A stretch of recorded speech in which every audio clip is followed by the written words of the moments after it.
રબારી ભરતકામ. તો રબારી ભરતકામ પર તમે જોશો તો આહિર ભરતકામના જેવું જ તમને થોડું ઘણું મળતું આવતું જોવા મળશે.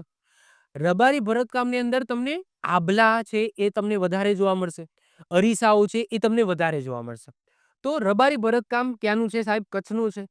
રબારી સમુદાયોના ઘણા પેટા જૂથો છે અને દરેક પોતાની અલગ અલગ ભરતકામની શૈલી છે. રબારી ભરતકામની શૈલીઓ બોલ્ડ અને કેવી છે? જોરદાર છે.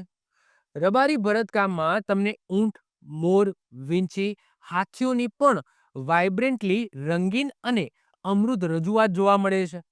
વિવિધ આકારના અરીસાઓનો વિપુલ પ્રમાણમાં આની અંદર ઉપયોગ કરવામાં આવે છે, જે એક રબારી ભરતકામની એક વિશિષ્ટ આગવી વિશેષતા છે.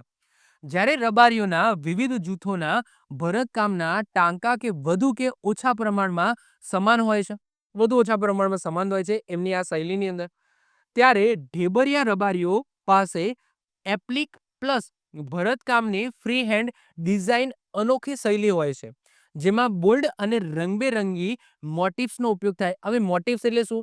એટલે મેં કીધું ને, મુખ્ય ડિઝાઇન. આ મોટિવ શબ્દ યાદ રાખજો. રંગબેરંગી મોટિવ્સ હોય છે. મોટિવ્સ એટલે કે એની મુખ્ય ડિઝાઇન. ક્લિયર? તો આ માઇન્ડની અંદર રાખજો, આ શબ્દ યાદ રાખજો. આગળ એક બીજો શબ્દ આવશે થ્રેડ કરીને. તો થ્રેડનો મતલબ શું થાય? દોરા, તાર. તો એને થ્રેડ કહેવામાં આવે. જે આપણે વણાટકામ જોઈશું ને એની અંદર વધારે યુઝ થશે. અત્યારે મોટિવ્સનો ઉપયોગ થાય છે કારણ કે એની અંદર અમુક જે મુખ્ય ડિઝાઇન હોય છે, જે રીતના ભરતકામ ભરવાનું હોય છે, તો એને શું કહેવામાં આવે? મોટિવ્સ કહેવામાં આવે. શું કહેવામાં આવે? મોટિવ્સ. ક્લિયર? ચલો.